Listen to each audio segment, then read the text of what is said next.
All right. What is up, guys? Georgia completely dominated yet another SEC opponent. The final score was 37-0. 37-0. Second game in a row, Georgia shuts out an SEC opponent. This happened to be a top 10 Arkansas team. Arkansas is a very, very solid team. I think they'll win around 8 or 9 games this year. So nothing against Arkansas. Georgia is just that good. I know a lot of people gave Arkansas some, or at least Arkansas, a lot of people gave Arkansas a good chance in this game, especially with JT Daniels being out due to injury. We'll talk about that later. But Stetson Bennett came in. He just went a 7 of 11 for 72 yards passing. Didn't really need him to do much. I believe he had a couple of rushes. He had 3 carries for 16 yards, did not get sacked. Threw one terrible pass that should have been intercepted. It wasn't. It was dropped. And Arkansas had 13 penalties in this game. 13. All 13 of these penalties came in the first 3 quarters. The fourth quarter, Arkansas, the game was just already out of reach. And unfortunately for Arkansas, it just didn't go their way at all today. Starting it off in the game, Georgia started the ball at the 25, marched down the field easily. I believe Georgia threw the ball 3 times, rushed it 6 times on that first drive. Offensive line completely dominated the front, especially in those first couple of drives, and in fact, the entire game. But in that first drive, the offensive line looked really, really good. I believe, yes, it was our boy Zeus who was able to carry the ball in to the end zone for like a 3-yard touchdown. And then Georgia got a 3-and-out. Arkansas went 3 plays and minus 10 yards to start out the game. And this game was just over right from the get-go, unfortunately, if you're an Arkansas fan. Georgia was running it down Arkansas's throat, something I actually didn't expect. Arkansas had one of the better rush defenses in the country. I believe they were top 15, averaging around 120 yards rushing allowed per game. That's pretty good. Georgia came in. Georgia was around, I think, 60th in the country in total rush offense, and they ran the ball for 56 times for over 270 yards and got 3 touchdowns. That's 4.9 yards per carry. Georgia, I know a lot of fans were saying Georgia cannot run the ball, but Georgia just came in and flat out stomped Arkansas's front 3. And Arkansas runs that 3-3-5 defense. Their defense coming into this game was, I think they were around top 10 in total yards allowed per game. Georgia wasn't able to do much through the air because of how well that rush offense was, and they completely dominated Arkansas on that line of scrimmage on both sides of the ball. Georgia's front 7, insane. We'll talk about that in a second. But to finish it off with this offense, as you can see with this ticker right down below, James Cook had 12 carries, 87 yards. Kendall Milton had 12 carries for about 48 yards and a touchdown. Zeus, he had 3 total touchdowns in this game, which was very exciting. But he had 16 carries, 68 yards, 2 touchdowns rushing, and then 1 recovery. And then even our boy Kenny McIntosh had 10 carries for 57 yards. Most of his carries came late in the second half. But yeah, Georgia was able to run the ball. Offense played pretty well. You can't start any better than what Georgia did in the first quarter.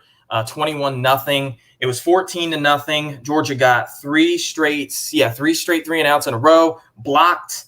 I think it was Dan Jackson blocked the punt, recovered by Zeus in the end zone, made it 21-0. And Arkansas, unfortunately, couldn't do anything in this entire game. Again, second straight shutout for the Dogs.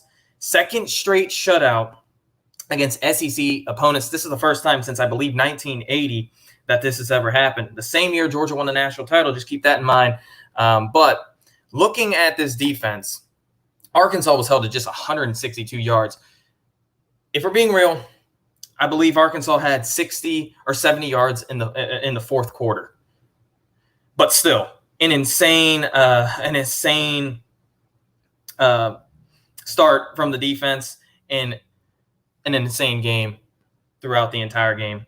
KJ Jefferson just went 8 of 13 for, I think, 65 yards. Didn't throw an interception. Arkansas only had one turnover, and that came on the blocked punt. They just could not move the ball because of how bad their offensive line was playing. Fortunately for UGA, it was because of that front seven. Georgia's front seven was insane yet again. Sam Pittman, one of the best, if not the best offensive line coaches in the country. He was upset through the entire game. I believe they had 5 false start penalties, 5. 4 of them coming in the first half. And that's just not how you're going to get it done if you're trying to upset the number 2 team in the country, especially on the road. And shout out to the crowd. The crowd was bumping in this game. Probably one of the, if we're being real here, one of the loudest crowds of the season. But looking how they ran the ball, this was one of the best rushing teams in the country coming into this game. They had 29 carries for 75 yards. 75 yards. And in the first half, they were held to, I think, 17 or 18 carries for like 38 yards. So, like I said last week, Arkansas was going to have to play really, really well on the offensive line and hold Georgia. I expected JT Daniels to play, obviously, but hold Georgia to about 21 to 24 points if they were going to have a shot in this game. And unfortunately for them, their offense just could never get going. This is how good Georgia's defense is, especially Jordan Davis, Devontae Wyatt, Jalen Carter. It all started in the middle of that defensive line for UGA. This is why Georgia's rush defense and rush scheme is probably the best in the country. Don't even just look at stats. Watch how these teams play, and you can really, really see how Georgia's scheme is by far one of the best in the country when it comes to rush defense. But yeah, KJ Jefferson just could not get going. Believe it or not, he had 8 carries for just 5 yards. You got to account for all the sacks that he had. I think he had 4. I think he got sacked 4 times, I believe. Adam Anderson had 1. Nakobe Dean had 2 sacks, unless they gave the sack to Wyatt. He may have had just 1.5 sacks, but still, Georgia's pass rush, another great game. Like I said, Georgia's defense, insane. You can't really say anything bad about this defense at all. Keely Ringo got to start at cornerback number 2, which was cool to see.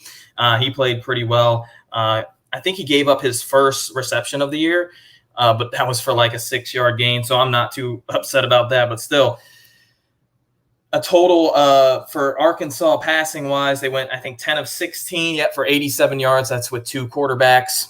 Second QB, Hornsby, came in the fourth quarter when the game was already out of reach. What else is there to say on this game other than Georgia dominated this game from start to finish? This game was never close. Georgia owned time of possession as well, had 37 minutes, had the ball for 37 minutes on offense. Arkansas had it for 23. Jack Pod went 3 for 3, kicking the field goals. And yeah, Georgia completely dominated Arkansas on the at the line of scrimmage, both offensive line and defensive line, and Arkansas could not get anything going. Georgia wins 37-0. So let's see at some of these comments. Go Dogs. Florida is the toughest game before the SEC title. It might be.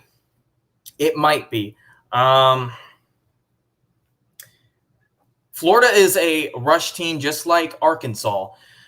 Florida is the best rushing team in the entire SEC, and they are top 5 in the country right now in rushing yards per game. I think they're at like 320 yards, which is insane. That shows you how well Dan Mullen is. But look what Arkansas could do in this game. Georgia is probably going to win that line of scrimmage at least 7 out of 10 times against Florida. Florida has a really good offensive line, but Arkansas is probably the best offensive line Georgia will play all year, if we're being real. Still got Auburn. Auburn's offensive line has been inconsistent. Kentucky usually always has a decent offensive line.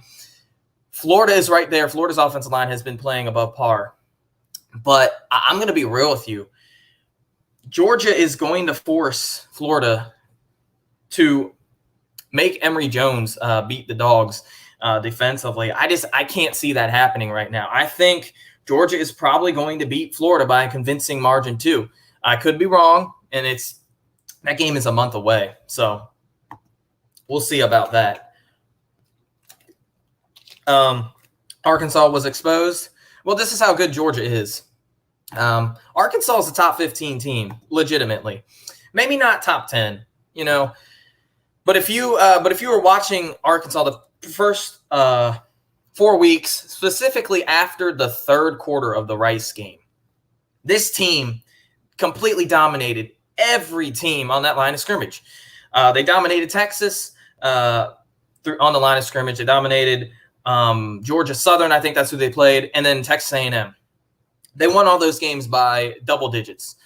They completely beat up Georgia Southern and Texas. And then Texas A&M, I think Texas A&M's defense played really, really well, and especially after the first quarter, and they were able to compete in that game. But, yeah, Arkansas's offensive line was the story, and their defensive line. That front three, they run that 3-3-5 scheme really, really well. That's a Barry Odom-style defense for you. But, yeah, Arkansas just doesn't have enough talent, in my opinion, to beat Georgia. And they just didn't have enough skill set at wide receiver, but especially, but they just didn't have enough on that offensive line. Unfortunately, that's just how talented Georgia's defense is. You got all these 4- and 5-star recruits, but they are very, very athletic. This defense is insane, man. I haven't seen a defense this good, man, since maybe even LSU back in 2011. Alabama had a really good defense in 2012 too, and even 2010. But yeah, Georgia has an insane amount of talent defensively, and it showed today. Yeah, Georgia's here. What's up, George? Hope you're doing well, man. I see you all the time on the Uncle Lou page and even Mark Rogers call-in shows. But, yeah, the Gators have a big game tonight on the road against Kentucky and Lexington. That game's going to be fun. That's around, I think, 6 p.m.? I think that's 5 p.m. Local time.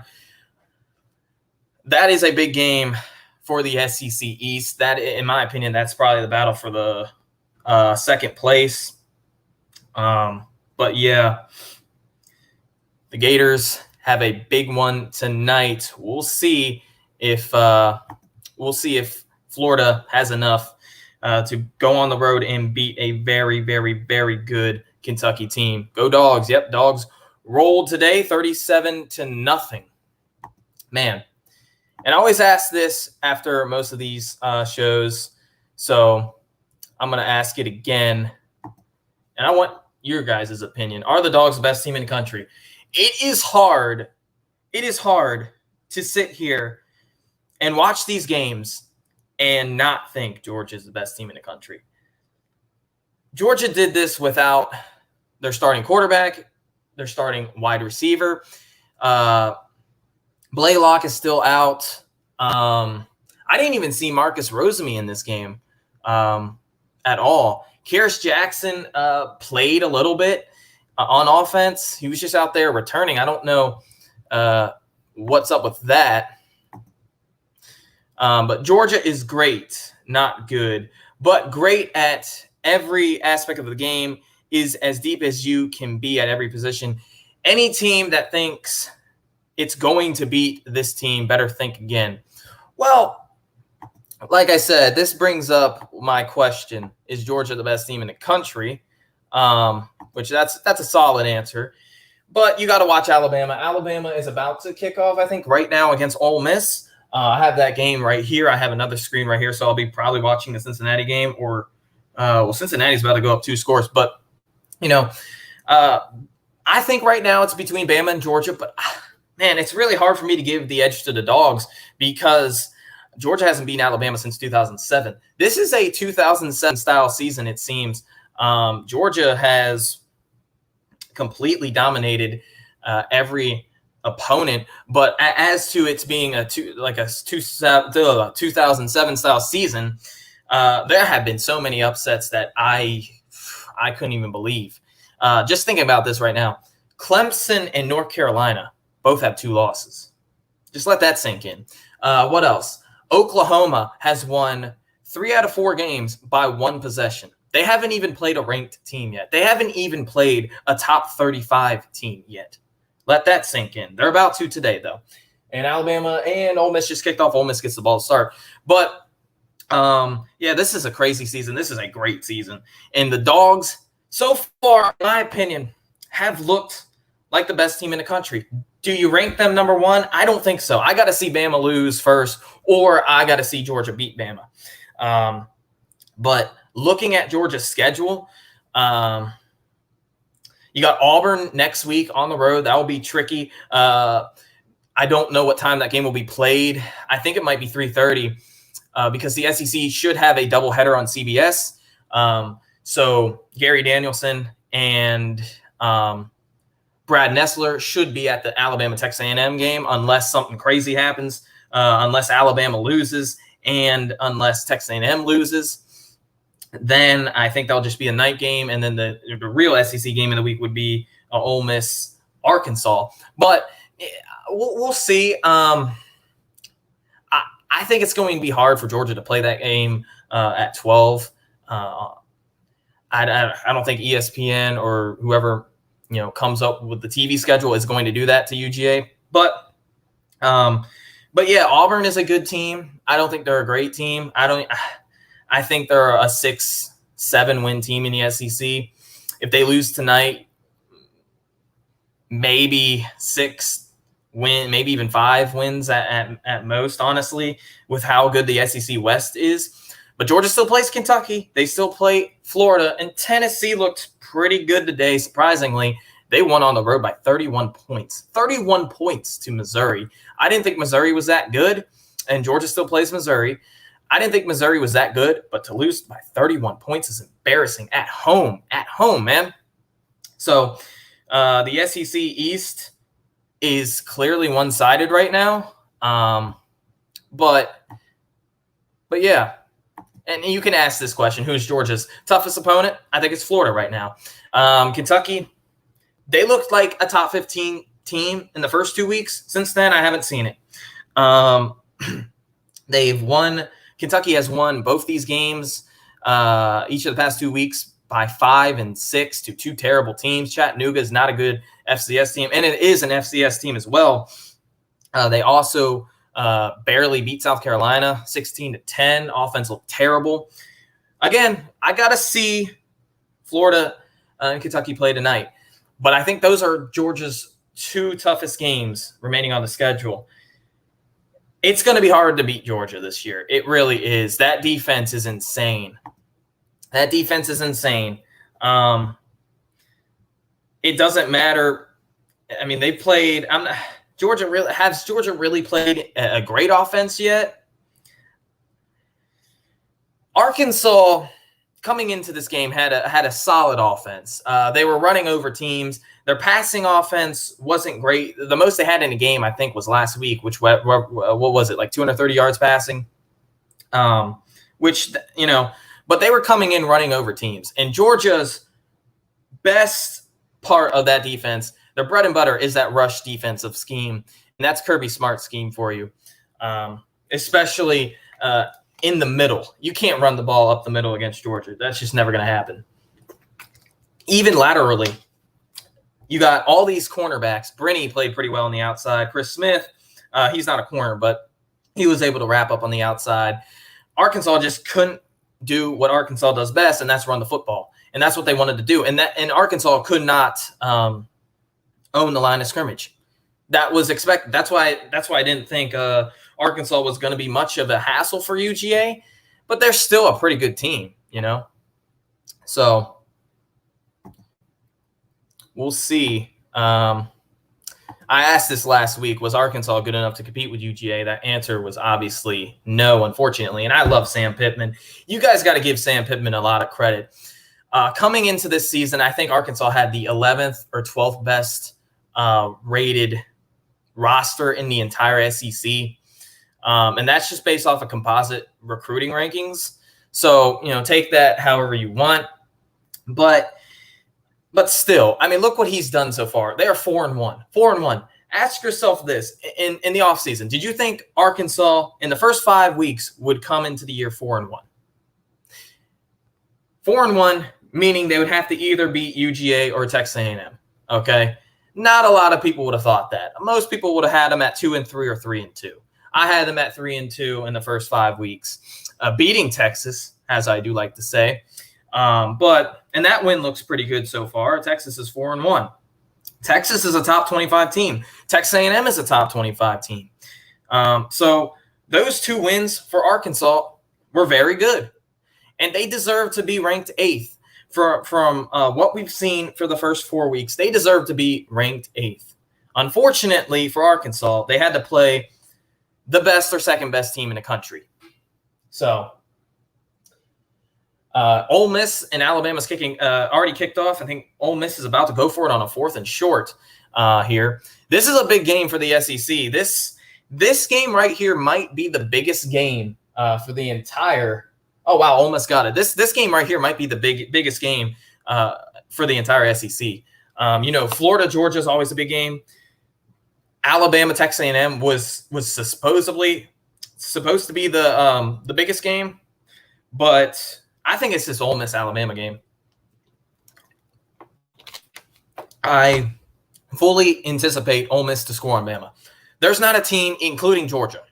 There's not a team in the country that would be able to slow down this Ole Miss offense or stop it. Really, I think Georgia would slow them down because I don't think they have enough, talent just yet. Lane Kiffin's done a great job though. But yeah, going back to Arkansas. They weren't, unfortunately, they just weren't good enough to even compete in this game. And that's why I asked that question last week. But I did actually believe Texas A&M was going to win, and I was wrong. So there is that. But looking back at the defense, 29 carries, 75 yards. That's what they gave up. Listen, I'm going to pull up the stats for you. Arkansas's rushing, the least amount of rushing yards they had, I believe, came last week against Texas A&M.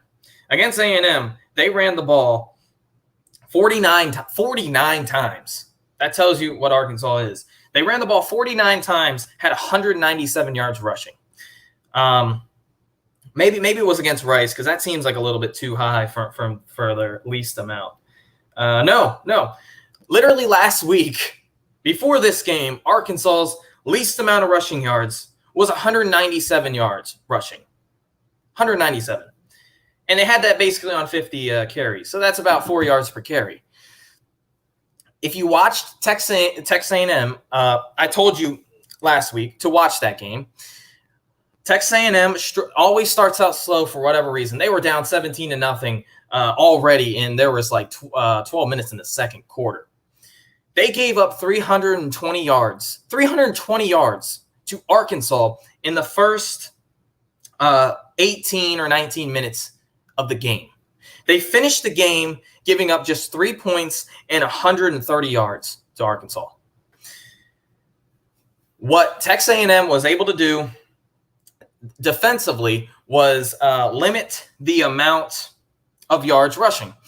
I believe Arkansas had like 80 yards rushing in the second half, and that's nothing for Arkansas. So as I was watching the game, I was watching A&M's scheme. Originally, they were lining up. They were getting beat in the middle, as you saw Arkansas was trying to do against Georgia. You're just not going to be able to do that because Georgia has the best defensive tackle / nose tackle / nose guard in the country, Jordan Davis, as well as Devontae Wyatt on the inside and Jalen Carter. You're not going to be able to do that against UGA. But Michael Peavy is one of the better defensive tackles in the entire SEC. He was struggling in that game for A&M, and they were able to fix things up.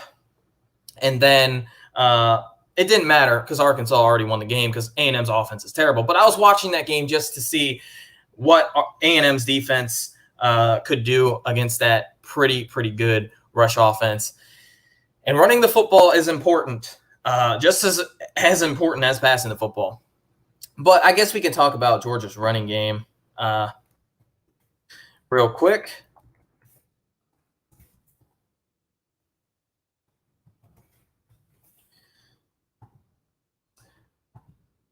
For today, Georgia's running game was insane. We didn't really talk about Georgia's running game as much. Georgia came into this game, I think, 60th, 61st, 66th, something like that, in rushing yards per game.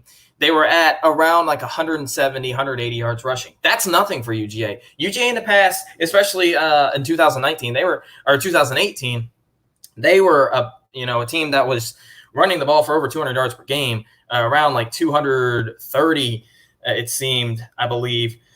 And Georgia was just not running the ball as much. They were more of a balanced team in the past 4 weeks. Now, this week they came in and they just owned Arkansas on the line of scrimmage. This is the best game Georgia's offensive line played. And it allowed so many holes for Georgia's running backs. But you know who also played really well? The tight ends. Fitzpatrick in the blocking was amazing today. In fact, this was probably Fitzpatrick's best game for run blocking that I've seen in a while. Brock Bowers was doing a lot of work on the outside end and even inside when they pulled him in for a couple runs. Washington didn't really play as much. I didn't count how many times that he played. I'm guessing that he played maybe 10, 15 snaps. I don't know. I didn't really see him as much. But yeah. And a lot of Georgia fans were worried about the running game. Georgia's rush game in the first 3 games was pretty much non-existent, okay? They were around 130 yards, 140, 135, something like that per game, which was in the 80s. And Georgia fans were upset with that because that's not typical Georgia football. But last week, especially later in the game against Vandy, I know it's Vandy, but still, Georgia was able to run the ball and then carry that over into this game, and they just completely dominated. It all starts on the line of scrimmage. And I didn't really think it was that much of a, of an issue for UGA because they were still rushing for 4.5, 5, 6 yards per carry. And they finished this game at around 5 yards per carry. If you're able to run the ball for 5 yards per carry, you're winning the game. That just is what it is, especially if you rush it for how many times? Georgia rushed it for almost 50 times in this game. This was not a balanced game for UGA. As you expected, it was very conservative with the play calling. Oh, Georgia rushed it 56 times. So there you go. They were at or around 5 yards per carry.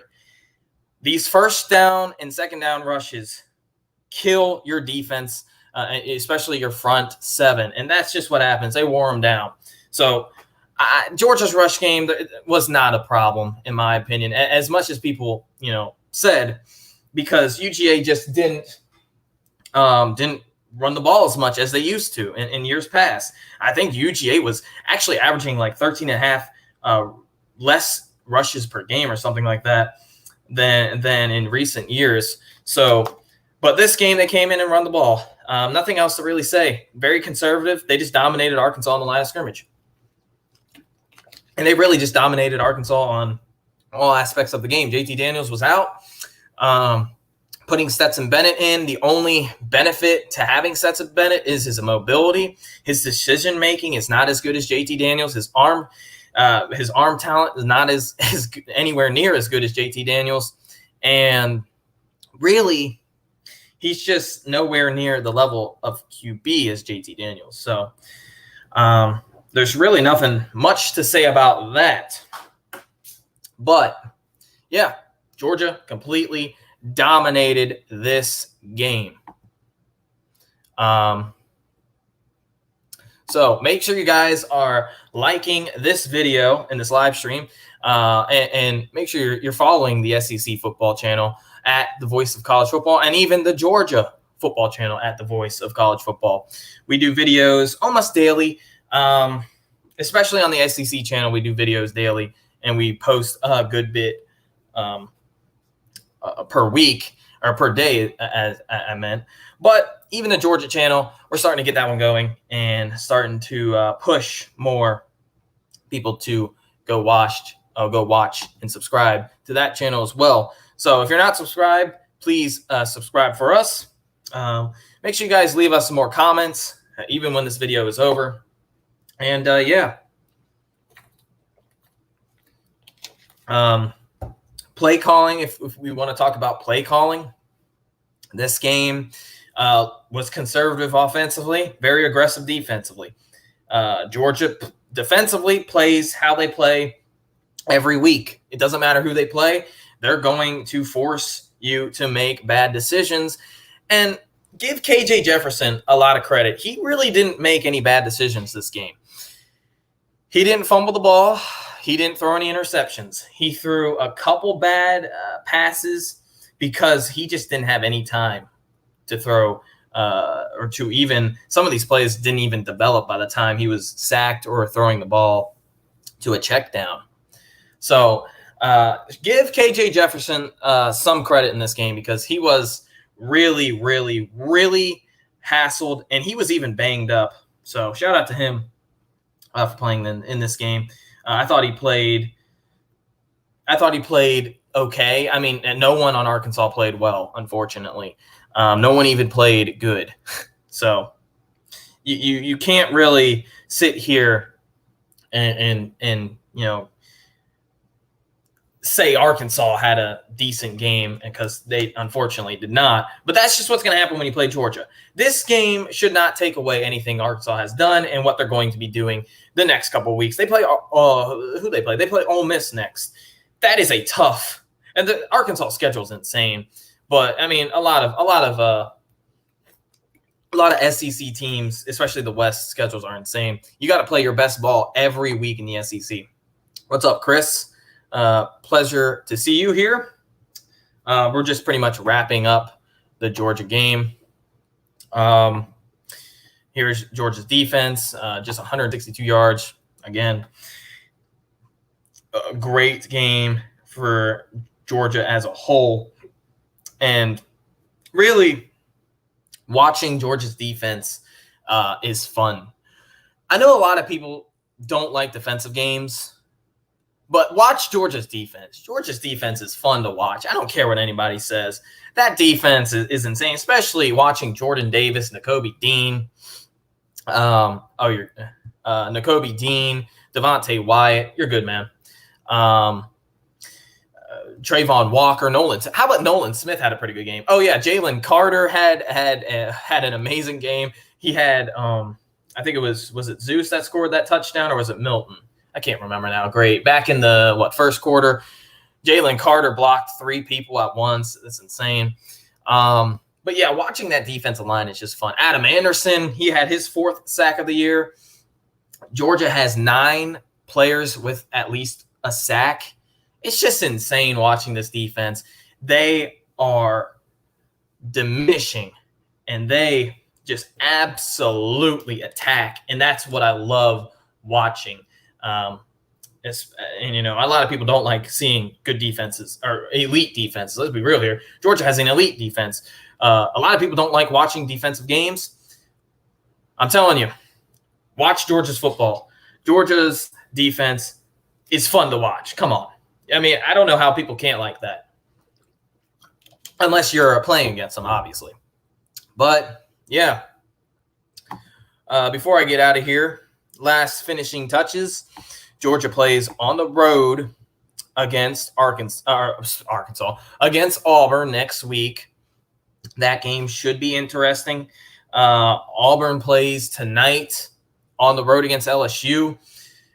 That game is pretty much Auburn's season. If I don't want to be like that, but it pretty much is. and that's actually LSU season right there too. Auburn plays on the road against LSU. The loser of that game, at best, in my opinion, is looking at 5th or 6th in the West. At best. I mean, they could even finish last, unfortunately. That is such a huge game for both those teams. Georgia gets Auburn next week on the road after an emotional win or an emotional loss. And that's just going to be tough. It's hard to play UGA, but it's really hard to play after an emotional win, and you saw that with Arkansas. They were just never able to get anything going. And I know it's a home game for Auburn, but again, I don't expect much from Auburn. I'm sorry. I don't think Auburn is that good. I think they're a 6 or 7 win team at best, maybe 8 wins. But I could legitimately see this team going 5 and 7, or even if they lose tonight, they could slip down to 4 and 8 if they don't get things going. They are very inconsistent now, it seems. They went from looking really, really, really good in the first 2 games against 2 terrible teams, Akron and an FCS team, to then playing pretty well against Penn State on the road. They were gifted some calls, though, but still they played well. They played good enough to win? No. But then we saw against Georgia State, and now you got to play LSU, who's playing their best ball as of late. So good luck with that. And then Georgia's going to come in a road favorite by how many points you can lay, whatever, at least 20-something. The problem is you do have to go on the road against Auburn and Jordan Hare. A lot of crazy things happen to top 5 teams. But Georgia is very consistent. Especially, Kirby Smart has, especially in his first 4 years as a head coach in the SEC, he was having trouble with SEC road games. His first year, he lost to Ole Miss by 31. His second year, he lost to Auburn by 23. His third year, he lost to LSU by 20. Now, his fourth year, he went into Auburn and won by 7. That game really should not have come to that close. But Georgia, but really they have struggled on the road in these SEC West games. Last year is an anomaly, so you can't really count that. Who they play on the road? They played Alabama. So technically speaking, he's what? 1-4 on the road in the SEC West games. Did we play another one last year? We may have. I just can't even remember. But he started 0-3. But going on the road against Auburn, I expect UGA to dominate. Georgia's going to be around a 24, at least 24-point favorite, maybe even 26, 27, 28. And I think Georgia will roll. But anyway, guys, final things to say here. Georgia just completely dominated Arkansas. This game was never close as expected. And Georgia got the W and won by 37 points against a top 10 team. Add another win for Kirby Smart's top 10 record, which is one of the best in the country as of active head coaches, by the way. Not to rub that in, but yeah. But anyway, guys, thank you guys for watching. I'll see you guys next week after the Auburn game, more than likely. Make sure you guys are subscribed to the Georgia College Football channel at the Voice of College Football, and this channel, the SEC Football, at the Voice of College Football channel. We do videos daily on the SEC channel, and we try to do as much videos as we can. So anyway, thank you guys for watching. I'll see you in the next one.